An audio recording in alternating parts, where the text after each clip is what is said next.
Okay, this guy right here was all over social media with about some claims that he made about autistic people and the way he phrased some things being very bad, and you can almost forgive that. Okay, and if you overlook it, okay, I get the point to it. However, my problem with him has nothing to do with that. It has to do with the people leading his autism project, where he's going to go sort this whole thing out in 5 years, years and years of research, 5 months. Sorry, he's going to years and years of research. He's going to sort it out. Well, the answer in 5 months, no problem. Only time you have an answer in 5 months if you already decided what the answer is and you're trying to fit data to your problem. Now, the guy leading his team is David Gayer, right here. His father, Mark Gayer. The reason I'm bringing this up in this form is I posted a video about these guys just the other day. I'm catching garbage because, oh, it's clickbait article. Who cares? You're just clickbait. Well, let's go to the source. Mark Gayer, father of David Gayer, who is working with on this project with a cabinet secretary. Mark. On September 15th of 2011, board charged Mark Gayer with numerous violations of Medical Practice Act, including unprofessional conduct in the practice of medicine, willfully making or filing a false report or record in the practice of medicine. 3, willfully failing to file or record any medical report as required under law. Little problem. Practicing medicine with an unauthorized person or aiding in an unauthorized person in the practice of medicine. Grossly overutilizing healthcare services, failing to meet appropriate standards for the provision of quality medical care, and 7, failing to keep adequate medical records.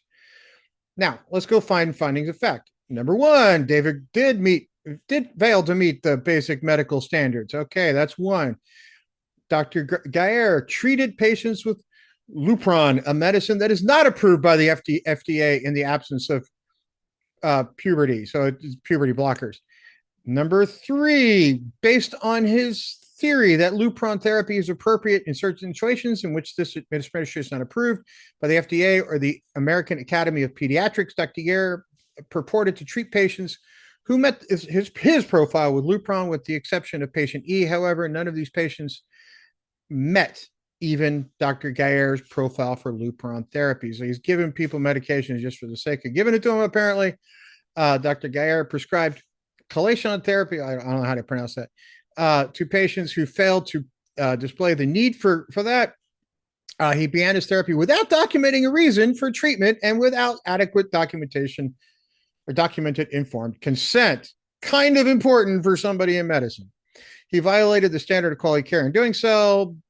There you go. Not a good guy.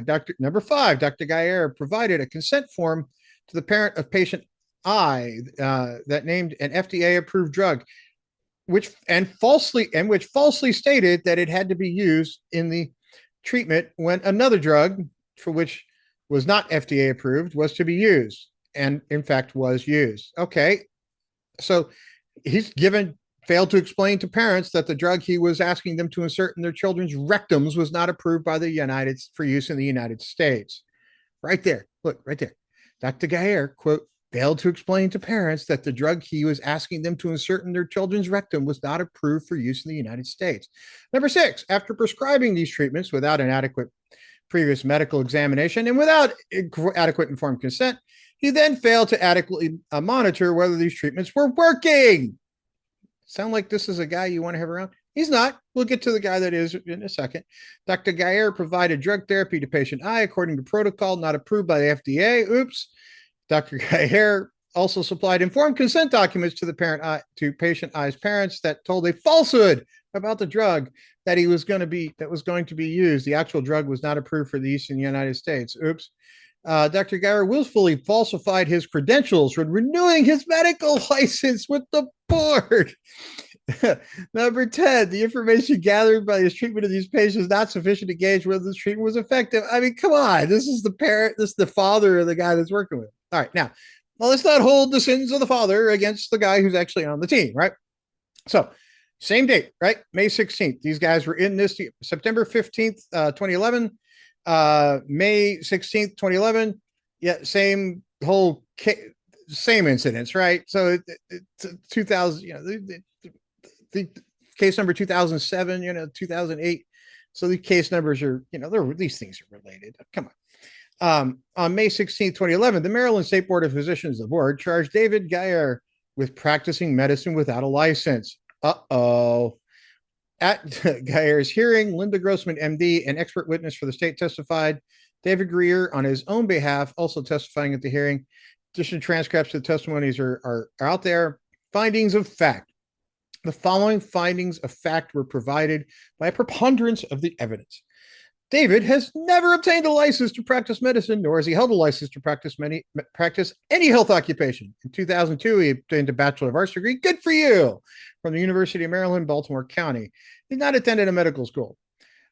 David Geyer has founded and is an executive of the following organizations: MedCon Inc., which, according to David's curriculum vitae, involves medical legal consulting and biochemical epidemiological research. The Institute of Chronic Illness, Inc., which is dedicated to studying chronic diseases.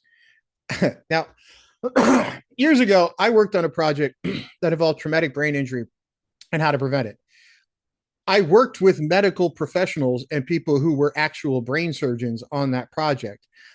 I would have never touched, talked to, or spoken to a patient. In fact, I didn't, but I worked with people who very closely did, but they were all licensed medical practitioners. If you're a scientist and you're working with people, you can do that. You can work with medical professionals and not be a doctor yourself. However, he found out all these things.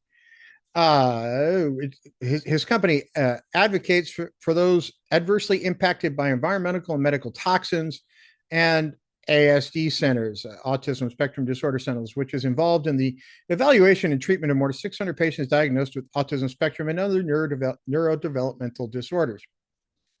In addition to his work on the organizations he founded, David Geyer was on staff with his father's, Dr. Mark Geyer's, clinical practice, named the Genetic Centers of America. Genetic Center operates 2 medical clinics in Maryland. One clinic is located at this address. Okay, there's another one. Look at that address. In addition to Dr. Mark Geyer, one of the licensed physicians worked there. According to his curriculum vitae, centers involved in evaluating, treat several hundred patients with autism, neurodevelopment. You go down the list, right? So here's some things that he actually did with patients. Patient A, and I'm not going to read this whole document because it is huge. Patient A was a male, 10 years old, with his mother. Parent A met with Dr. Geyer and David Geyer at genetic counseling for medical appointment. Patient A has autism, and the appointment was for the treatment of his autism. An autism treatment evaluation form was completed and scored. Patient A was not made aware of David Geyer's credentials.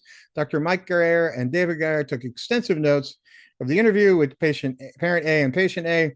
Genetic Consultants is also our laboratory testing Quest Diagnostics. A 2-page patient interview form was typed. The impression section of the form lists unspecified developmental delay. But you know what it is because it's autism. Possible childhood heavy metal exposure and possible precocious puberty. So, okay, Dr. Mark Geyer's name is typed at the end of the second page. Dr. Mark Geyer did not sign or initial the patient interview form. Patient A did not take her son to get the ordered laboratory testing and did not return there until approximately 3 years later. Patient A scheduled another medical treatment for the state in 2008 in order to set her son and herself to meet Dr. Mark Geyer concerning her son's autism. Patient A and parent A arrived at the center. Patient A was 13 years old. While in the waiting room, parent A was given a form. She filled out the form, answering all the questions. Parent A gave the completed form to the receptionist. Receptionist took parent A and patient A. When the parent A entered the office, David Geyer was in the office seated behind the desk. Dr. Mark Geyer was not in the room. He was busy with another patient. David was the only person in the office between parent A and patient A. There were 2 chairs on the doctor's side of the desk. So see that testimony. Dr. Mark Geyer generally sat on the side of the chair, David facing. In this case, David Geyer sat in the front chair, not on the side. Patient A and parent A sat on the side, blah, blah, blah. So patient A and parent A and David Geyer met for approximately half an hour in his office and had a discussion. Nobody at the genetic consultants explained to parent A what David Geyer's professional credentials were. Parent A assumed David was a licensed to practice medicine. David Geyer then had a discussion with parent A and patient A. Dr. Montgayer was not involved in the discussion between David and the parent, and Dr. Montgayer did not enter the office while the discussion took place. The board finds that Dr. Montgayer did not speak to parent A or patient A. So you see where I'm going here is these guys are fully willing to cut whatever corner they want to cut. They think the rules don't apply for them. They're injecting people with things that are not approved for treatment in the United States. And that is who RFK chooses to go off and be in charge of his investigation, that he's going to wipe this whole thing up and solve it in 5 months. That's why I have a problem with this. He's well-intentioned, but he's hiring people who are not. And I want to see why in the hell he's getting away with keeping these guys there. And if these are the kind of people he hires, that says a lot about his leadership skills. That's why I'm critical of him, not because he doesn't have the best of intentions. It's because he sucks at his job if he's hiring people like this. Everybody have a good day. We'll talk to you soon.